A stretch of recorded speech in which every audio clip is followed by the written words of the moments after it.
Hola, ¿cómo estás? Dios te bendiga muchísimo. Estamos comenzando nuestro tiempo devocional hoy 2 de octubre. El devocional de hoy se titula Edificar el verdadero reino.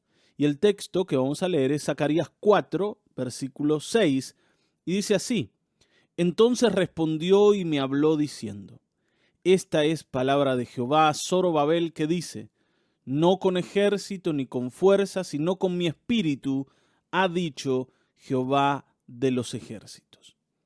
Esta frase es importante que la entiendas y que la atesores en el corazón.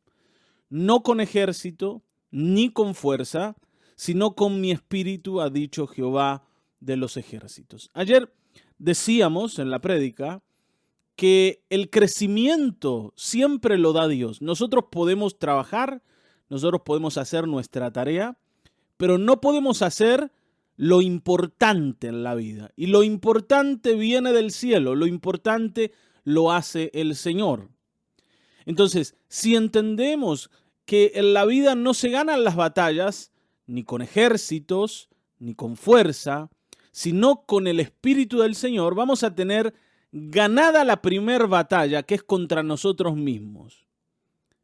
Recordad que siempre la primera batalla que vas a tener que ganar es la batalla contra vos mismo. La batalla en la que tenés que rendirte al Señor, en la que tenés que permitir que Él haga. Y si queremos edificar el reino del Señor, tenemos que entender que lo vamos a hacer si Él actúa en nosotros. No porque somos sabios, no porque somos fuertes, sino porque Él es sabio, porque Él es fuerte y porque Él está con nosotros. Y de esto queremos hablar, y vamos a hablar de esto leyendo a MacArthur. Así que vamos a eso. MacArthur dice: algunos podrían pensar que si Jesús hubiera querido que su mensaje tuviera el máximo impacto, debió haber explotado más efectivamente su popularidad. ¿Está bien? Tendría que haberse hecho más conocido todavía. La sabiduría convencional moderna quizás sugiera que Jesús debió haber hecho todo lo posible para explotar su fama, atenuar las controversias provocadas por su enseñanza y emplear cualquier estrategia que hubiese podido para usar, ¿no?, a las multitudes alrededor de él. Podríamos decir que el Señor tendría que haber nacido en nuestro tiempo, en la época de las redes sociales. ¿Está bien, no? Este es un pensamiento muy natural. Imagínense el Señor hoy en día predicando y saliendo por TikTok, por Facebook, por Instagram, por YouTube. Claro, todo el mundo podría oírlo y verlo. Sin embargo, el Señor no eligió nuestro tiempo para venir. Eligió aquel tiempo donde la gente que lo oyó, si bien fue mucha, en realidad era una muy pequeña porción del mundo. Así que el Señor hizo todo lo contrario de lo que tal vez nosotros hubiésemos hecho. Tomó otra ruta. En vez de tomar la ruta populista y explotar su fama, enfatizó las cosas que hacían de su mensaje algo sumamente controversial. El Señor vino y a esa gente que lo oyó les dijo cosas que rompían las estructuras mentales que ellos tenían. El Señor fue sumamente controversial. El Señor vino a cambiar el modelo de pensamiento con el objetivo de instalar una nueva forma de ver la vida. Está bien, ¿no? Y fue justamente esta estrategia que al Señor lo dejó bastante solo. Las multitudes se alejaron de él. El Señor quedó con pocos fieles a su alrededor. Siempre decimos, ¿no?, que los seguidores de Jesús no superaban las 120 personas. Bueno, esto no es que lo decimos nosotros, esto es lo que dice la Escritura.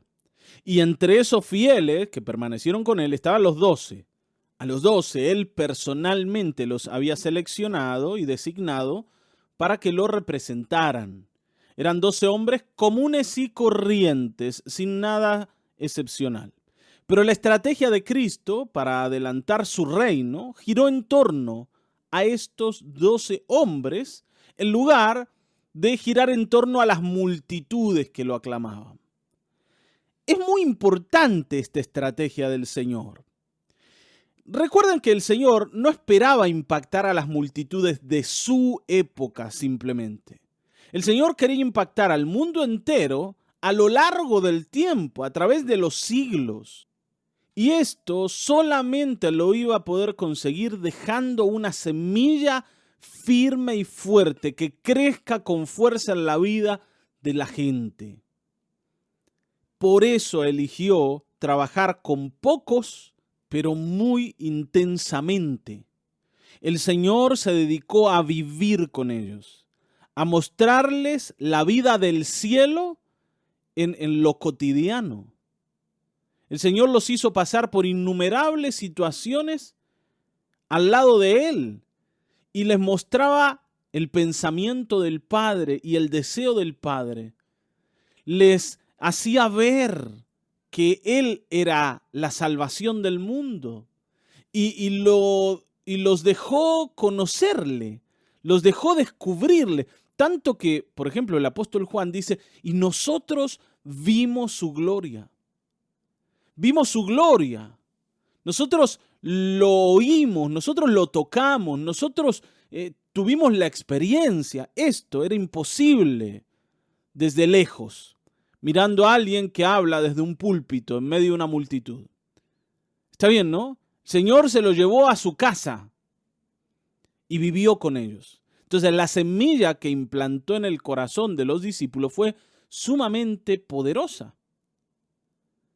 Desde una perspectiva humana, luego el futuro de la iglesia y el éxito a largo plazo del evangelio dependían enteramente de la fidelidad de ese puñado de discípulos.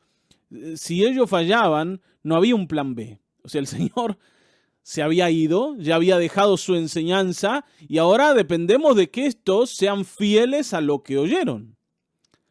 Ahora, entendemos que el Señor no solamente dependía de la fidelidad de sus discípulos, sino que Él envió su Espíritu Santo para afirmar en ellos todo lo que Él les había dado. Está bien, ¿no? Por eso una docena de hombres, bajo el poder del Espíritu Santo, fueron una fuerza más poderosa, muchísimo más poderosa, que las muchedumbres cuyo entusiasmo inicial por Jesús había sido aparentemente provocado solamente por un poco de curiosidad y por ver si nos llevamos algún milagrito que este profeta nuevo que anda visitando el barrio nos pueda llegar a dar. ¿Me entienden, no? La gente en su gran mayoría viene porque escuchó que hay algo nuevo. Acá hay algo, están dando algo. Yo me acuerdo, por ejemplo, cuando cerca de mi casa se inauguró un gran supermercado. Era un barrio, ¿no? Que tenía todos almacenes de barrio. La gente estaba acostumbrada a esos almacenes de barrio. Pero cuando se instaló el supermercado, se armó un revuelo en las personas. Tanto que cuando era la inauguración, había una fila enorme de gente que esperaba entrar. Primero para tener la experiencia de comprar de esa forma, ¿no? Con góndolas enormes, llenas, con productos que en el barrio no había. Y por otro lado, porque se corrió la bolilla de que a los primeros que entraran en el súper les iban a dar todo lo que compraran de forma gratis. Y la verdad no sé quién corrió esa bolilla, pero había mucha gente pensando que algo se podía llevar, porque ahora había algo nuevo en el barrio. Y esto es lo que pasaba con las multitudes. Sabían que había un profeta, un tal Jesús, que hacía milagros. Iban a ver qué podían recibir de este profeta. Por último, vamos a pasar el día. Nos comemos unos sanguchitos y escuchamos. Tal vez haya algo bueno para nosotros. Pero después, cuando escuchaban al Señor decir que tenían que dejar la vida para servir a Dios, se volvían a la casa diciendo, bueno, tampoco tanto, ¿no? Tampoco era para tanto. En cambio, imagínense la vida de los 12. La vida de los 12 cambió para siempre. Cambió para siempre. El Señor en ellos dejó una huella imborrable, tan imborrable que hasta el día de hoy sigue haciendo mella en nosotros, que no vivimos en esa época, pero que leímos lo que ellos vivieron en la Escritura. Y el Espíritu Santo que actúa en ellos también actúa en nosotros y nos hace experimentar las mismas cosas que ellos vivieron. Esto es maravilloso.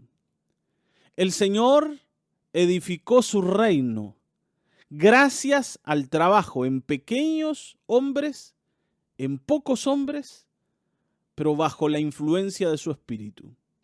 Por eso no es con ejército, ni con fuerza, ni con multitudes, ni con redes sociales. Es con pocas personas, pequeñas, dispuestas, que se dejan usar por el Espíritu. El mundo entero fue tocado por el mensaje de Cristo.